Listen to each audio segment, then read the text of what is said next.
नमस्कार दोस्तों। बहुत दिनों के पश्चात आज हम वापस अपने YouTube चैनल पर आए हैं। हमें वापस आने पर एक बहुत ही दुखद घटना जिसको कह सकते हैं, लेकिन करंट मीडिया है जो इसको नहीं बोलेगा, लेकिन हमारे हिसाब से लहजे से ये बहुत दुखद घटना है, क्योंकि कोई भी देश दूसरे देश पर इतनी खुली दादागिरी कभी नहीं करता था पहले। अमेरिका का तो इतिहास रहा है कि वो खुली दादागिरी करता है, लेकिन जिस निर्लज तरीके से उसने वेनेजुएला पर अटैक करके उसके राष्ट्रपति को उठाया है, और ये जो घटना उसने अंतर्राष्ट्रीय बिरादरी में एक नया मापदंड तय करने की कोशिश की है। जो देश जो हमेशा मानवाधिकार की बातें करता है, बड़ी बड़ी बातें करता है, उसके एनजीओ चलते हैं, जिसमें एमनेस्टी इंटरनेशनल जैसे उसके एनजीओ चल रहे हैं। एक तरफ तो उसका दोगलापन सामने आता है साफ, एक तरफ तो एमनेस्टी इंटरनेशनल चलाता है, और दूसरी तरफ खुद कभी भी किसी भी देश में जाकर के वहाँ के राष्ट्रपति को माना, वहाँ के राष्ट्रपति के बारे में जनता कुछ सोचती है, समझती है, कुछ भी हो सकता है। ये तो हर देश के अंदर होता है। इससे पहले उन्होंने एक बहुत घटिया काम किया था, सद्दाम हुसैन को फांसी लगा करके, और वो भी मानव इतिहास में सबसे बड़ा कलंक था जिसकी कोई मेन मीडिया बात नहीं करता। किसी भी राष्ट्रपति को, यानी किसी छोटे छोटे अपराधी को भी अगर आप फांसी लगाते हैं तो उसका लाइव टेलीकास्ट नहीं दिखाते, लेकिन इस निर्लज अमेरिका ने, एक राष्ट्रपति था और कोई जमाने का उसका सम्मान होना चाहिए था, कोई जमाने में तो राष्ट्रपति था और कोई जमाने में उसका दोस्त भी था। जब तक वो अमेरिका के हित साधता था तब तक उसका दोस्त था, तो तब तक तो वो बहुत अच्छा व्यक्ति था।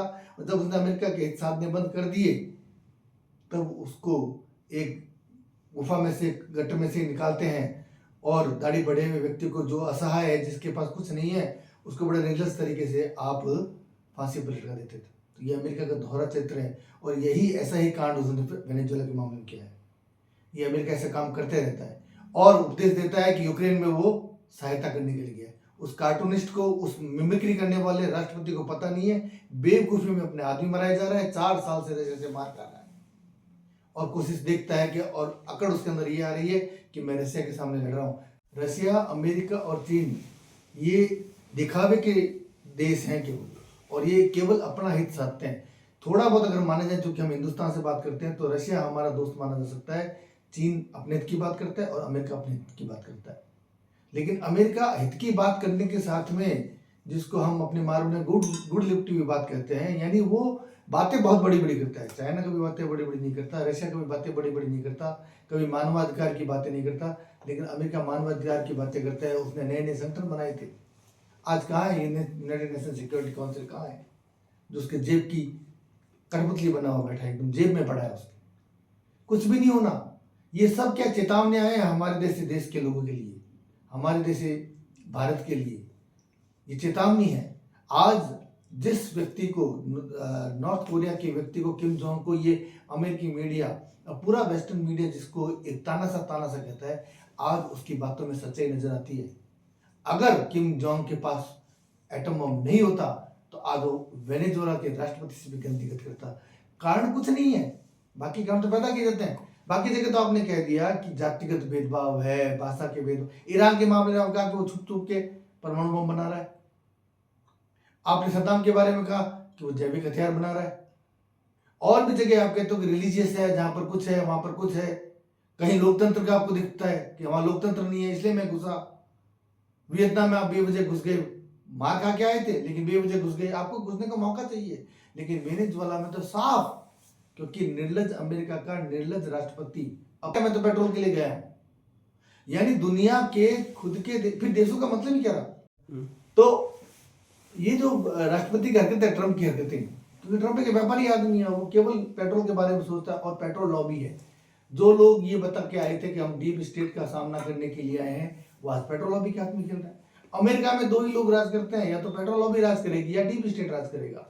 पिछली बार राष्ट्रपति थे वो डीप स्टेट के थे, अब वाले जो राष्ट्रपति हैं वो पेट्रोलियम के राष्ट्रपति हैं। जॉर्ज बुश पेट्रोलियम का राष्ट्रपति था, और जो भी आया कहते थे आपको नोबेल पुरस्कार दिया था, किस पर? शांति पर छाती माथा कूट रहे थे आप, भारत की शांति कराई, भारत की शांति कराई, पाकिस्तान में शांति कराई, पाकिस्तान शांति कराई। अरे जो छाती माथा कूटने वाले नोबेल पुरस्कार की जैसे घोषणा हुई और वो पुरस्कार जैसे खत्म हुआ, वैसे आपने वेनेजुएला के राष्ट्रपति को निर्लज तरीके से उठा लिया। ये है आपका शांति, ये आपका तरीका काम करने का। कुछ नहीं होगा, हमारे जैसे लोग बकबक करते रह जाएंगे, किसी का कुछ नहीं बिगड़ेगा। पैसा है तो सब कुछ है। हमारे यहाँ एक ही कहावत जो बोली जाती थी, वह चरितार्थ होती दिखती हुई है कि जिसकी लाठी उसकी भैंस। ये सेम गुंडागर्दी वाला, मोहल्लों में होने वाली गुंडागर्दी, घरों में होने वाली गुंडागर्दी, राष्ट्रों में होने वाली गुंडागर्दी का परिणाम है। और अगर ऐसा ही देखा तो आने वाले वक्त में सब दुनिया अव्यवस्थित हो जाएगी। क्योंकि जिस भी देश को जिसको लगता है कि मेरे को इस देश का खतरा, वो कभी भी जाकर कहीं भी किसको भी अटैक कर सकता है, कोई बोलने के लिए नहीं होगा। आज अगर हम ऐसा कांड करें तो मुन्नी ने हमारे साथ में बहुत बदतमीजी की, हमारे सैनिकों के साथ में, हमारे साथ लगातार पाकिस्तान ऐसी हरकतें कर रहा है, बांग्लादेश ऐसी हरकतें कर रहा है। हम जाकर के वहाँ के राष्ट्रपति को उठा लें? अगर हम कुछ करते हैं तो मानवाधिकार आता है, हम कश्मीर में आतंकवादियों को मारे तो मानवाधिकार, और आप राष्ट्रपति को उठा लेते हो केवल और केवल पेट्रोल कारण। क्यों? कि उन्होंने आपको अपनी औकात दिखाई थी। आपने इनके कंपनी को बैन किया था क्योंकि अमेरिका की कंपनियां वहां के लोगों को लूट रही थी, तब वहां पर भयंकर गरीबी थी। और आज वहां पर अपने देशों के लोगों पर जो अपनी वो पैसा कमाता है और उस पर लगाता है तो आपको तकलीफ होती है। ऐसा कैसा आपने कर्नल गद्दाफी के साथ में किया था। कर्नल गद्दाफी ने अपने देश के लोगों को, जब वहाँ जीरो थी, खर्चा था जीरो स्वास्थ्य पर, खर्चा था जीरो हेल्थ पर, सबको अच्छी फैसिलिटी थी, सब धर्मनिरपेक्षता थी वहाँ पर, वहाँ लोग अच्छे से रहते थे, स्वतंत्र रहते थे। क्योंकि गद्दाफी जो पैसा कमाता था वो अपने देश के लोगों पर खर्च करता था। वो आपसे बर्दाश्त नहीं हुआ।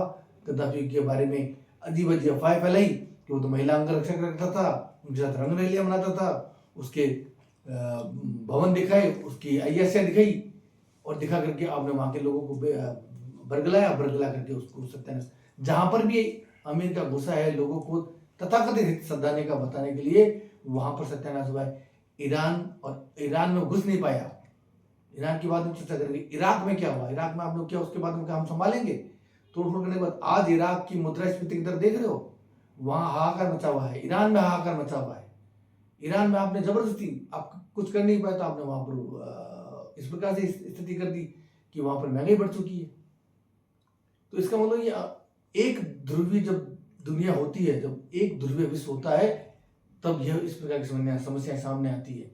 इसलिए ये सारी बातें मैं क्यों बोल रहा हूँ, मुझे किसी से कोई मतलब नहीं है, मुझे केवल हिंदुस्तान से मतलब है।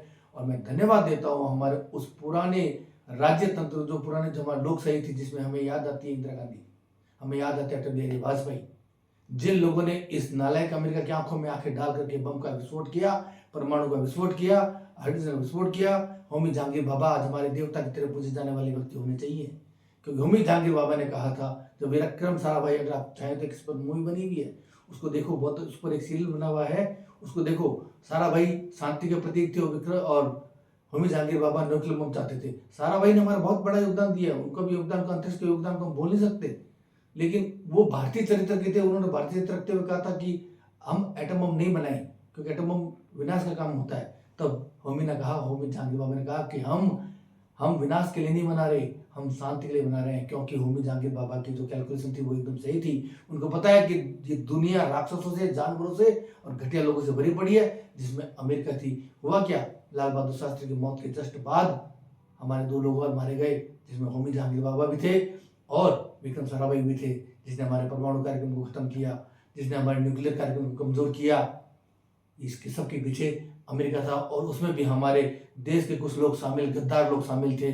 और उसमें हम आज कांग्रेस पार्टी से नफरत क्यों करते हैं? इसलिए नफरत करते हैं क्योंकि कांग्रेस की जो माता जी है, उसने हमारे सबसे बड़े साइंटिस्ट, इसरो के साइंटिस्ट को जेल में डलवाने का काम किया। इसीलिए बार बार कहते हैं हमें कोई मोदी से ज्यादा प्रेम नहीं है, हमें कोई मोदी से ज्यादा लगाव नहीं है, हमें कोई बीजेपी से लगाव नहीं है, हमें कोई आरएसएस से लगाव नहीं है, हमें लगाव है अपने देश से। क्योंकि हमें पता है कांग्रेस ने कैसे कैसे काले कांड किए हैं। उसकी जो माता जी, जिसको ये बेवकूफ कांग्रेस काली भक्त उसको पूछते हैं, उसकी माता जी ने सत्यानाश किया था। इतने बड़े वैज्ञानिक को इतने साल तक अंदर रखा क्यों? क्योंकि वो क्रायोजेनिक इंजन बना के देने वाला था भारत को। अगर वो क्रायोजेनिक इंजन समय बन जाता तो आज हम भूखे होते, और वो सारा अमेरिका के कारण पीछे से हुआ था। तो आज भी हमारे देश में ऐसी लीडरशिप है। एक नेता, महानेता आया जो देवता का प्रतीक माना जाता, वो कहता कुछ भी नहीं हुआ। उस नेता को पता होना चाहिए ये सब हमारे पीछे जो नेताओं ने किए थे।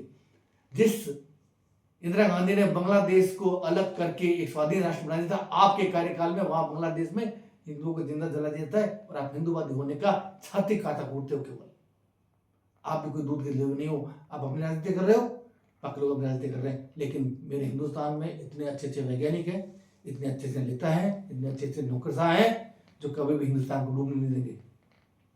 पेट्रोल हमारे पास बहुत है, लेकिन मैं जानबूझ के उसको एक्सप्लोर नहीं किया, हमने छुपा के रखा हुआ है उसको। क्योंकि मैं जियोलॉजी का विद्यार्थी हूँ, मुझे पता है पेट्रोल की पोजीशंस कहाँ कहाँ है। क्योंकि जहाँ पर भी पेट्रोल अगर ईजी दिखेगा, आसानी से दिखेगा, वहाँ अमेरिका कोई ना कोई तांडव करेगा ही करेगा। इसलिए हमने अपने पहले बाहुबल तैयार किए हैं, इसलिए आज हम दुनिया की तीसरी चौथी सबसे बड़ी वायुसेना बने हैं, इसलिए हमने अपनी थल सेना तैयार की है। क्योंकि कलाम साहब हमारे कह के गए थे, हम हथियार लोगों को डराने के लिए नहीं बनाते, हम मिसाइल लोगों को डराने के लिए नहीं बनाते, हम मिसाइल बनाते हैं अपनी सुरक्षा के लिए। क्योंकि दुनिया में चारों तरफ अमेरिका जैसे जानवर घूम रहे हैं, अमेरिका के राष्ट्रपति जैसे जानवर घूम रहे हैं। जहाँ थोड़ा सा भी उनका निजी स्वार्थ होगा, वो कहेंगे अमेरिकी हित के लिए हम कहीं पर भी किसी भी स्थिति में जा सकते हैं, लेकिन वो हिंदुस्तान की तरफ नहीं आ सकते। हिंदुस्तान बहुत बड़ा बाजार भी है, हिंदुस्तान बहुत बड़ी ताकत भी है, और हिंदुस्तान एक बहुत बड़ा मुल्क भी है जहाँ पर बहुत लोग हैं। ऐसे आईएएस बहुत हैं, कर्मठ आईएएस हैं, कर्मठ वैज्ञानिक हैं, कर्मठ सैनिक हैं। ये सब हमारे सैल्यूट के, हमारे सम्मान के पात्र हैं, जो हिंदुस्तान को भी इस स्थिति में आने नहीं देंगे। धन्यवाद। हो गया, बहुत कर दिया।